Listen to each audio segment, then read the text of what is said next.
भागदौड़ आपकी मच जाती है, मेरे से ये देखा नहीं जाता। मेरे वर्षी तक के कारण आपको जल्दी उठना पड़े और इतनी मेहनत करनी पड़े, इससे अच्छा तुमने वर्षी तक का कारण कर। उस समय माता जी की बाबा चिंता मत करें, तब चालू रख। हाँ, शारीरिक स्थिति ठीक है, कोई तकलीफ नहीं है, देव गुरु कृपा बरस रही है। मैं खुद चाहती हूँ वर्षी तक पूर्ण कर। बेटे ने वर्षी तक पूर्ण किया। सुखी संपन्न परिवार कालिका में पालना के लिए गए। अक्षय तृतीया का पवित्र परम दिन, सूरज से पारना हुआ। 3 दिन का प्रवास था। माता ने दूसरे दिन भोजनशाला से गिरासने की ढेर सारी आइटम रख दी। बच्चा कहते आज तो मेरा उपवास, अब कहेगा उपवास भाई वर्षी तक तो पूर्ण हो गया। नहीं मम्मी आप नहीं समझोगे, मैं आपको बताना नहीं चाहता, मेरा उपवास। यात्रा करके आए। दूसरे दिन शाम की वापसी थी। सुबह फिर माँ ने थोड़ा भोजनशाला में रिक्वेस्ट की, मेरे को थोड़ा बनाने दो, बेटे का वर्षी तक का पारण है। थाली भर के लाई। बेटा कहते हैं मम्मी आज उपवास, आज किसका उपवास भाई, अब तो पूरा हो गया, कल यात्रा हो गई।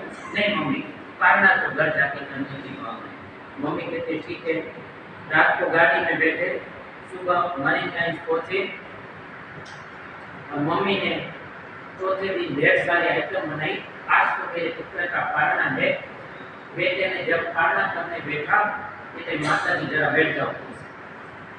माता को कुर्सी के ऊपर बिठाया, परात लाया, दूध और पानी से माता पैर का प्रक्षालन किया और फिर कहते हैं मम्मी पारना तो मेरे तेरे पैर धुले हुए पानी से। एक बेटा बोल रहा है आज का, ये कोई पुराने जमाने की बात नहीं कर रहा मैं। नाउ दिस टाइम, जिस जमाने में जिसको माता पिता साथ रखना पसंद नहीं, उस जमाने की बात है। और मरीन लाइन्स का एक अरबोपति का लड़का उसकी माँ को कहता है मम्मी मेरे तो उपवास करने की कोई इच्छा नहीं थी, पर इच्छा तो ये थी कि तेरे चरण रज का पानी पी के मेरे वर्ष तक का पारना हो जाए, तो समझूंगा कि मेरा वर्ष तक फलीभूत हो गया।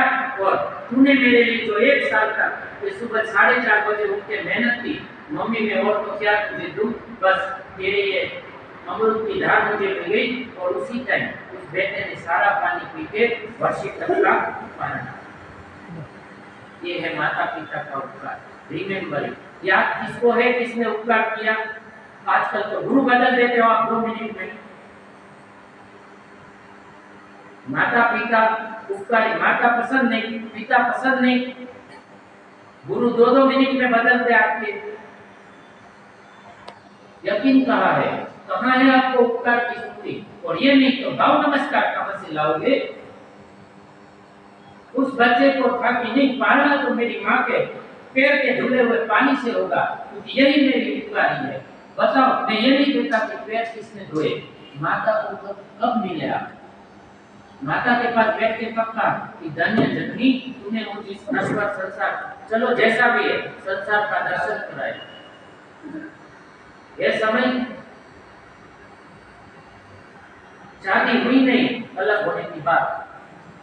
माँ नहीं चाहिए, बाप नहीं चाहिए, आपको तो बेटा भी नहीं चाहिए। माँ को ऊपर से खत्म, बेटे को बीच में से नीचे से खत्म कर लो, समझ जाओगा।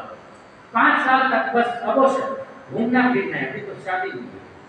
ना तो आपको माँ चाहिए, ना बाप चाहिए, ना बेटा चाहिए, बस हम दो। ये भाव नमस्कार के हैं कहाँ लक्षण, कब आएंगे भाव नमस्कार, जब माँ ही नहीं चाहिए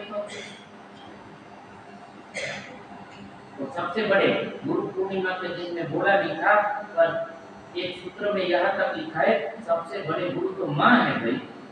फिर ये गुरु, जब वो गुरु ही नहीं चाहिए आपको, फिर ये गुरु के पास जाके मिलेगा क्या आपको। पहली बात तो तब तक माँ बाप का उपकार का स्मरण नहीं होगा, रिमेम्बरिंग नहीं होगा, आपका काम कहाँ होने वाला है, क्योंकि आप भाव नमस्कार कर ही नहीं पाओगे। फिर इधर चाहे समकित श्रद्धावंत ने उपनो ज्ञान प्रकाश देते जाओ, तुम्हारे हमको वंदन किए जाओ, हमारे पैर दबाए जाओ, नथिंग, कुछ नहीं है।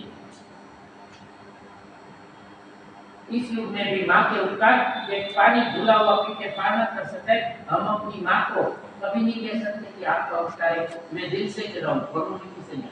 वीरेंद्र सूरी, नित्यानंद सूरी मेरे गुरु है। तो विवशता ये थी, अनुजी दीक्षा, तब वो गुरु जी छत्तीसगढ़ बहुत दूर है, तो मेरी दीक्षा बड़ौदा में हुई। तो गुरु जी ने कहा भाई मैं तो पहुंच नहीं पाऊंगा, मुहूर्त था नहीं, मतलब 25 दिन बाद था और मुझे दीक्षा तीसरे दिन लेनी थी। और वीरेंद्र सूरी जी वहां विराजमान थे, हमारे ये महाराज जी भी थे, इन्होंने मुझे कपड़े सारा सिखाया, मेरे को कुछ आता भी नहीं था। और वीरेंद्र सूरी जी को मैं कैसे भूल सकता हूँ, जिन्होंने मेरे हाथ में रजो हरण किया। आपको एक बात बता दूं, वो ऐसा निराला संत था, वो चाहे ना तो आसमान को नीचे ला सकता। आप ऐसा समझ बहुत ताकतवर साधु। पर उनका जो एक गुण था, यश और कीर्ति से वो विमुख साधु।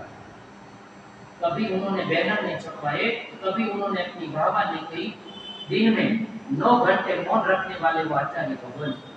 मेरे जब जोक चलते ना बहनों, तब 4:30 बजे उठा के मुझे 100 खमास में हमारी जो भी सारी विद्या थी वो कराते और फिर कह देता भाई मैं मौन हूँ, कुछ भी काम को इन सबको बता दिया।